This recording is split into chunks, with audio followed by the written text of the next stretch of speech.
चलो बांध कर काम कर। चलिए, आप सभी का स्वागत है जय के दास्तान में और मैं आपके साथ बिलाल बिर से आपकी खिदमत में हाजिर। हमारे पास आकिब मीर साहब मौजूद हैं और दूसरी तरफ तारिक साहब मौजूद हैं। 2 रोज़ कबल इन्होंने जो है एहतजाजी मुजाहरा किया और उनमें कहा गया कि जो एम्बेजलमेंट हुई है काहरा ब्लॉक में, उसके हवाले से उन्होंने एहतजाज किया और बताया कि हमें जो है वो जो पैसा गबन किया गया है, एम्बेजलमेंट हुई है, वो वारगुजार किया जाए। लेकिन उसके बाद जब बात आई कि क्या इनके ऊपर एफआईआर होनी चाहिए या फिर एडमिनिस्ट्रेशन के ऊपर एफआईआर होनी चाहिए, लेकिन जो एफआईआर हुई है किसी तर्ज अमल पर हुई है, क्या उसमें हकीकत है, क्या कुछ सच्चाई है? हमारे साथ मौजूद है आकिब मीर जी। क्या कहना चाहेंगे जिस तरह आपने कहा कि हम पर एफआईआर हुई है, क्या कहना चाहेंगे? देखो बिलाल भाई, काफ़ी दुर्भाग्य है कि 3 दिन पहले जी हमने बीडीओ ऑफिस में प्रोटेस्ट किया, पीसफुल प्रोटेस्ट किया। जिस तरह से टांटा द्रमन पंचायत में, जी गोइला में, बटोगड़ा में, चब्बा में, ये जितनी भी पंचायतें हैं, पूरे ब्लॉक कहरा में जीआरएसयू ने गरीबों का, यतीमों का, मिस्कीनों का और बेवाओं का खून चूसा है और उनको लूट कर खाया है। जब इसके खिलाफ हमने डीसी साहब को, एसीडी साहब को, बीडीओ साहब को कई बार बताया कि आपके जीआरएसयू ने बहुत करप्शन फैला रखी है, भ्रष्टाचार फैला के रखा है, प्लीज़ खुदारा इनके खिलाफ कार्रवाई की जाए और इनसे जनता का हिसाब लिया जाए कि जनता का पैसा, गरीब का पैसा, यतीम का पैसा, मिस्कीन का पैसा, मजलूम का पैसा कहाँ गया।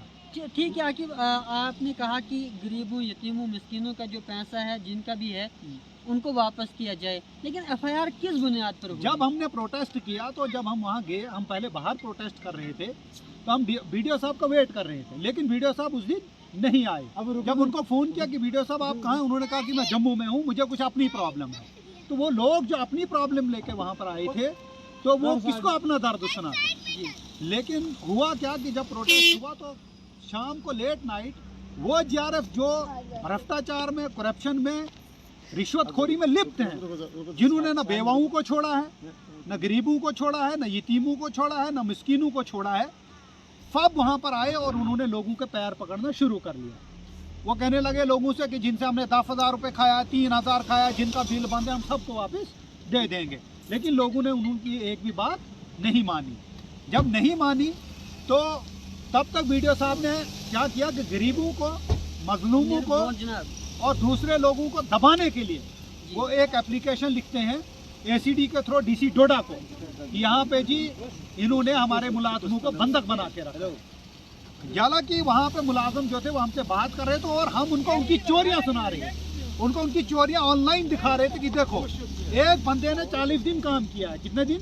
आप अच्छे से सुनना, रिकॉर्ड है हमारे पास, और उसको 464 रुपये अकाउंट में पड़े। कितने? 464। क्या ये इंसाफ है? ठीक है। एक जीआरएस ऐसा है, आप अच्छे से सुनिए, उसने 22 बेवाओं से बाथरी पंचायत में 20-20 हज़ार रुपये लिए और जिससे उन बेवाओं ने उधार लिए हैं वो आदमी भी मौजूद है, जिनसे उसने लेकर जिस जीआरएस को दिए हैं वो जीआरएस भी मौजूद है, वो बेवाएं भी मौजूद हैं, और उनको कहा कि हम आपको आवास प्लस देंगे, आप हमें पैसे दो। न उनको आवास प्लस मिला, न उनको वो 20,000 रुपये मिला। आप बताओ वो गिड़गड़ाएं तो गिड़गड़ाएंगे किसके सामने?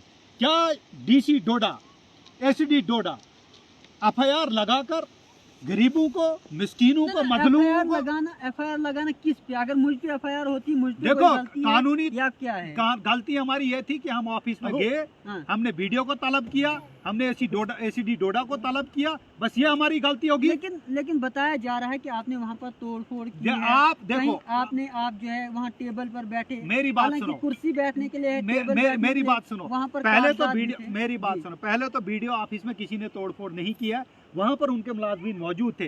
कोई एक मुलाजम बताए कि वीडियो ऑफिस में कोई एक चीज गुम हुई या टूटी है, हम उसके जिम्मेदार हैं। पूरा अमर वहाँ पर पुलिस भी मौजूद थी, सब मौजूद थे।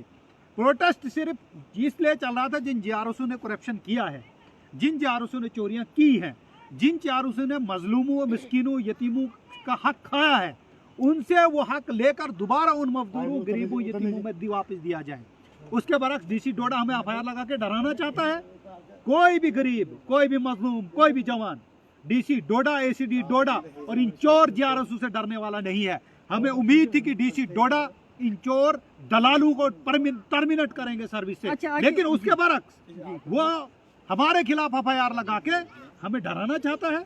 लेकिन आपके माध्यम से मैं यहाँ के नौजवानों को कहना चाहता हूँ, मैं कहरा के नौजवानों को कहना चाहता हूँ, यहाँ के गरीबों को मजलूमों को कहना चाहता हूँ, ठाठरी के नौजवानों मजलूमों और गरीबों को कहना चाहता हूँ, झक्यास ब्लॉक चिल्ली ब्लॉक के लोगों को कहना चाहता हूँ, एकजुट हो जाओ, आओ हम मिलकर इन जीआरएस की चोरियों को एक्सपोज करें, इनके खिलाफ लड़ें और इनको इनके अंजाम तक पहुंचाएं। इनका अंजाम सिर्फ यह है कि इनको नौकरी से टर्मिनेट किया जाए।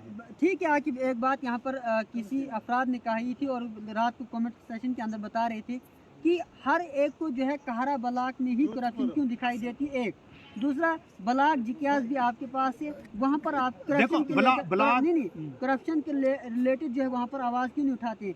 हालांकि दूसरे लोगों ने भी वहाँ पर एहतजाजी मुजाहरे किए, उनके खिलाफ कार्रवाई कराई, तो आप भी जो है वहाँ पर क्या करप्शन है या खाली मेरी बात सुनो, जम्मू कश्मीर में खासकर डिस्ट्रिक्ट डोडा के हर ब्लॉक में करप्शन है और जहाँ भी जीआरएस है वहाँ करप्शन ही करप्शन है। तो इसमें लेकिन आप सुनिए, कहरा में अगर आप बोल रहे हो कि कहरा में आप आए, कहरा में हम मजलूमों और गरीबों के साथ खड़े हुए, समझ रहे हो, जिनका खून इन्होंने चूसा है। रही कहरा ब्लॉक झिक्यास की बात, जो पहले वीडियो थे वो वहाँ पे ट्रांसफर कर दिए गए हैं। वहाँ इसी करप्शन को लेकर 2 जीआरएस को डीसी साहब ने टर्मिनेट किया था। आज वहां पर लगभग ट्रांसपेरेंसी में पूरी तो नहीं बोलूंगा, झूठ में मीडिया के सामने, लेकिन थोड़ा बहुत फर्क हुआ है। लेकिन यहाँ पर जो आदमी 40 दिन नरेगा का काम कर रहा है उसको सिर्फ 464 रुपए अकाउंट में पड़ रहे हैं। गरीबों का मजलूमों का वेंडर का पता नहीं है। अच्छे से सुनिए आप, गरीबों मजलूमों को वेंडर का पता नहीं है। गरीबों मजलूमों को यह पता नहीं है कि जो काम हम कर रहे हैं वो पैसा किसके खाते में जा रहा है। अरे एक वेंडर के खाते में डालकर तुम उस पैसे को बाद में डिवाइड कर रहे हो। और आश्चर्य हैरानगी की बात यह है कि जब वीडियो ऑफिस में जीआरएस ये बोल रहे हैं कि सिर्फ हम नहीं खाते हैं, ये तो 2% की डीसी खाता है। अच्छे से सुनना, 2% वीडियो 10% खाता है, फिर जेई इतना % खाता है, सेक्रेटरी इतना % खाता है, फिर हम खाते हैं। अरे भैया, जब आप सब खाते ही हो तो फिर ये स्कीम गरीबों के लिए लॉन्च हुई क्यों है? पीएमए सुनिए, एक हैरान कौन बात है कि पीएमएवाई की स्कीम सेंटर से गरीबों को छत मकान दिया जाना चाहिए। दूसरी किस्त के लिए अभी तक जीआरएफ गरीब लोगों का मकान जियो टैग नहीं कर रहे हैं। वो गरीबों से बोल रहे हैं, सुनिए, वो गरीबों से बोल रहे हैं कि आप हमें पहले एडवांस 5,000 रुपए दो और उसके बाद हम आपका मकान जियो टैग करेंगे। और सुनिए, उसी वीडियो ऑफिस में 10 से 20 लोग एक जीआरएस के खिलाफ खड़े हुए जो कहने लग गए, जनाब तूने हमसे 2,000 रुपए लिया है, किसी ने कहा तूने 10,000 रुपए लिया है, किसी ने कहा मेरे से 15,000 रुपए, और रिकॉर्ड लेकर वो आए थे। क्या डीसी साहब उस पर कार्रवाई करेंगे? और सुनिए, इतना बड़ा झूठ, एक मिनट, एक झूठ में आपको एसीडी का बोलना चाहूँ। और इंफॉर्मेशन डायरेक्टर को लिखते हैं कि जो प्रोटेस्ट कार्य में हुआ था वो झूठ था। क्या मैं इंफॉर्मेशन डायरेक्टर को भी कहना चाहता हूँ कि आप ग्राउंड पर आकर इंफॉर्मेशन गैदर कीजिए। कभी बोलता है एक जीआरएफ में सीआईडी का बंदा हूँ, कभी आईबी का बंदा हूँ, कोई बोलता है मैं विजिलेंस का बंदा हूँ। अरे भैया, आप ब्लॉक के बंदे हो कि उनके बंदे हो? जब उनके बंदे हो तो फिर ब्लॉक में गरीबों को खून क्यों चूस रहे हो? इसमें कोई शक नहीं आकिब की ब्लॉक में करप्शन होती है, एम्बेजलमेंट होती है, सरकारी खजाने को लूटा जाता है। लेकिन इसमें यहाँ पर आवाम को भी, क्या आपको लगता है कि आवाम की गलती है? वो 90, आपको लगता है कि कहरा ब्लॉक हो, झक्यास ब्लॉक हो, डिस्ट्रिक्ट डोडा के किसी भी ब्लॉक में आपको लगता है कि हर कोई 90 दिन लगाता है?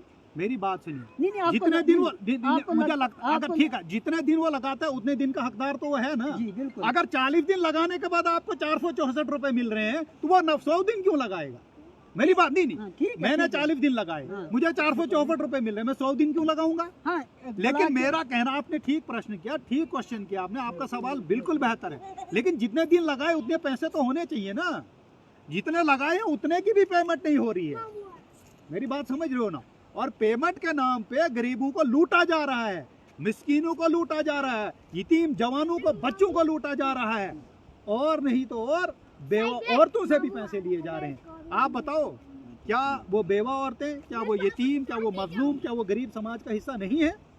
मैं आपके इस चैनल के माध्यम से एलजी मनोज सिन्हा जी से, चीफ मिनिस्टर उमर अब्दुल्ला साहब से अपील करता हूं कि जितने भी जम्मू कश्मीर में ये ब्लॉक का सिस्टम है इसको रिवाइव किया जाए।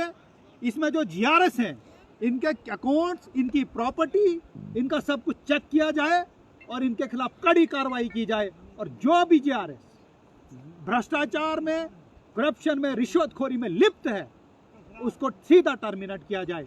और मैं पुनः DC साहब से अपील करता हूं कि भ्रष्टाचारियों को, रिश्वतखोरों को बचाने का प्रयास न करिए। आखिर मीर हो या कोई गरीब हो, मजलूम हो, हम FIR से डरने वाले नहीं हैं। हम आवाज उठाते थे, आवाज उठाते रहेंगे और जब तक इन JRSों को बेनकाब नहीं करेंगे, इनकी रिश्वतखोरी, इनकी चोरी आवाम के सामने नहीं लाएंगे, गरीबों के सामने नहीं लाएंगे, जवानों के सामने नहीं लाएंगे, तब तक चैन की सांस नहीं लेंगे। चलिए, बहुत बहुत शुक्रिया। आकिब मीर हमारे साथ मौजूद थे, क्योंकि इन पर जो है जो प्रोटेस्ट जो लीड कर रहे थे वो आकिब मीर ही कर रहे थे। लेकिन इसमें जो हमने सवाल पूछे कि आकिब मीर साहब आप हमें बताएं, क्या कहारा में ही खाली रिश्वतखोरी है, ब्लाक जिक्यास में भी है, ब्लाक चिल्ली में भी है? आने वाले वक्त में हम आकिब मीर से गुजारिश करेंगे कि इसी तरह के जो है इकदाम हर ब्लाक में उठाए जाए, ताकि हर इलाके से आपको जो है आवाम साथ देगी। उसके साथ साथ जो लोग कहते हैं कि हमारे पास जो है 90 दिन जो है का पैसा नहीं मिला, लेकिन आप भी लोगों से गुजारिश है, क्या आप उस ऊपर वाले को मद्देनज़र रखते हुए, उसकी शान और शौकत को मद्देनज़र रखते हुए कसम खाकर बताएं कि आज के ज़माने में 90 दिन कौन लगा रहा है? हमें कमेंट सेक्शन के अंदर अपनी राय ज़रूर बताएं। बने रहें जेके दास्तान के साथ। बिलाल बिलसी कहरा से फिनिश।